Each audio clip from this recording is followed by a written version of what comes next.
आज की क्लास में कक्षा 12 प्राविधिक कला निर्मेय संबंधित इम्पॉर्टेंट क्वेश्चन करेंगे जो हमारे एग्जाम में बार बार पूछा जाता है। हमारी निर्मेय है एक आयत के क्षेत्रफल के बराबर एक त्रिभुज की रचना करो। अर्थात हमको यहाँ पर एक आयत लेना है और इसका जितना क्षेत्रफल है उसके त्रिभुज के बराबर उतना ही क्षेत्रफल लेकर एक त्रिभुज का निर्माण करना है। अर्थात इन दोनों क्षेत्रफल बराबर होने चाहिए फ्रेंड्स।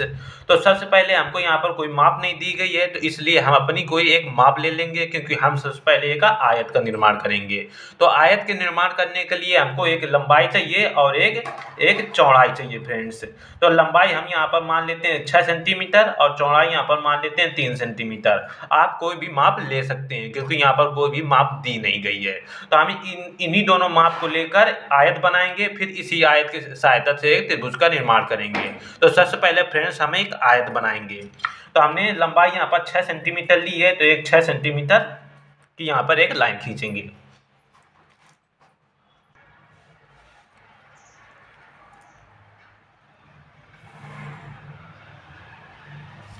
इसका हम फ्रेंड्स नाम दे देंगे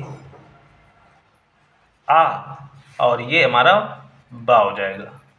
अब फ्रेंड्स आयत बनाने के लिए आपको ज्ञात है हम यहाँ पर एक 90 डिग्री का कोण बनाएंगे। तो आ पॉइंट पर हम 90 डिग्री का कोण बना रहे हैं। प्रकार की सहायता से ये फ्रेंड्स बनाते हैं।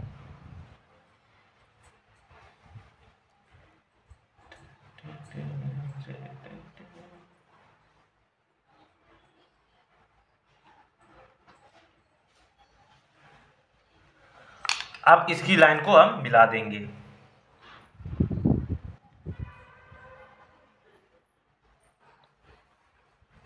कुछ इस प्रकार से फ्रेंड्स ये हमारा 90 डिग्री का कोण बन चुका है। अब हमारी यहाँ पर चौड़ाई कितनी है 3 सेंटीमीटर है, तो हम इसी आ पॉइंट से रखकर एक 3 सेंटीमीटर का चाप लगा देंगे।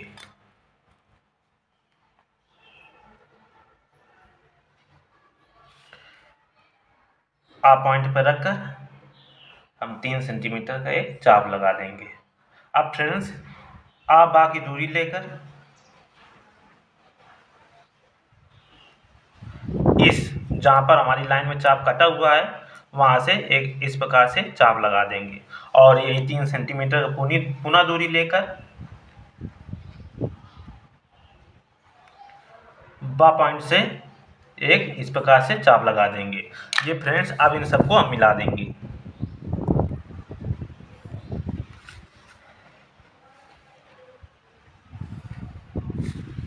हमारा ये आयत बन चुका है जिसका आ बा सा और ये हमारा पॉइंट है दा। ये हमारा आयत बन चुका है। अब फ्रेंड्स इसके बाद इसके आगे बढ़ने से पहले हमको पता होना चाहिए कि ये जो हमारा त्रिभुज बनेगा अब इसके क्षेत्रफल से बराबर बनाना है। तो जितना हमारा आ बा सा दा का जो क्षेत्रफल होगा उसी के बराबर हमारा त्रिभुज बनाना है। तो फ्रेंड्स अगर हम इसके अंदर एक त्रिभुज बनाते हैं कुछ इस प्रकार से, तो ये क्या इसके क्षेत्रफल के बराबर होगा? नहीं होगा, क्योंकि कोई चीज़ जब किसी चीज़ के अंदर समाहित हो जाती है तो इसका मतलब वो चीज़ छोटी है। तो जो आयत का क्षेत्रफल होगा इस त्रिभुज क्षेत्रफल से ज़्यादा होगा, इसलिए इस प्रकार से नहीं बनेगा। तो इसको बनाने के लिए हम क्या ये हमारा आयत बन चुका है, इसके कुछ बाहर कुछ इस प्रकार से आएगा। अब वो अपनी माप के आधार पर है कितना बड़ा आएगा, तो बाहर चित्र बनेगा। ये बात हमको क्लियर हो चुकी है। तो हम बाहर चित्र बनाने के लिए हम क्या करेंगे, ये हमारी 3 सेंटीमीटर की चौड़ाई थी, हम 3 सेंटीमीटर की और एक चौड़ाई ले लेंगे। तो 3 सेंटीमीटर यहाँ थी, तो यहाँ से 3 सेंटीमीटर का चाप लगा सकते हैं या फिर ऐसे कोई पॉइंट ले सकते हैं। तो ये हम 3 सेंटीमीटर का हमारा ये हो जाएगा। तो हम इसको और डार्क कर देंगे और इसी के दा और सा के एक पैरेलल लाइन खींचेंगे।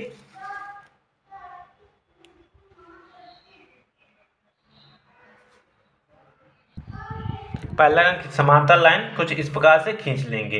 अब फ्रेंड्स इसके बाद हमारा जो त्रिभुज का आधार रहेगा ये आबा रहेगा और जो शीर्ष कोण रहेगा यहाँ पर रहेगा। तो हमको क्वेश्चन में कोई माप नहीं दी गई कि त्रिभुज की एक साइड इतनी होगी, कोई माप नहीं दी गई, ना तो कोई एंगल दिया हुआ है। तो हम क्या करेंगे, यहाँ पर इस पूरी लाइन में कहीं भी एक पॉइंट लेकर इसको इस प्रकार से हम मिला देंगे तो हमारा वो त्रिभुज की रचना हो जाएगी। यदि एग्जाम में हमारा एक त्रिभुज की साइड दे दे तो हम वो साइड लेकर चाप लगा देंगे प्रकार से इस पूरी लाइन में, कहीं भी वो आ जाएगा हमारी, वो देगा ऐसे, तो हमारी चाप वो आ जाएगा, तो हमारा वो इस प्रकार से हो जाएगा। जब नहीं दिया है तो हम कोई भी अपना एक पॉइंट लेंगे और इसको हम मिला देंगे। तो जैसे हमने मान ली यहाँ पर एक पॉइंट ले लिया है, प्रकार की सहायता से यहाँ पर एक पॉइंट ले सकते हैं या भी चाप लगा सकते हैं। तो कैसे लगाएंगे, मान लीजिए कोई भी आप होती माप तो इस प्रकार से नापते और माप लेकर ऐसे काट लेते, और ये जहाँ कटा है वहाँ से पॉइंट लेकर आ से मिला देंगे और इससे यहाँ से बा से मिला लेंगे। तो आ बा सा दा, इसे हम माँ, ये हम नाम ले लेते हैं। तो ये हमारा एक त्रिभुज की रचना हो जाएगी। तो कुछ इस प्रकार से हमारा त्रिभुज की रचना बनेगी।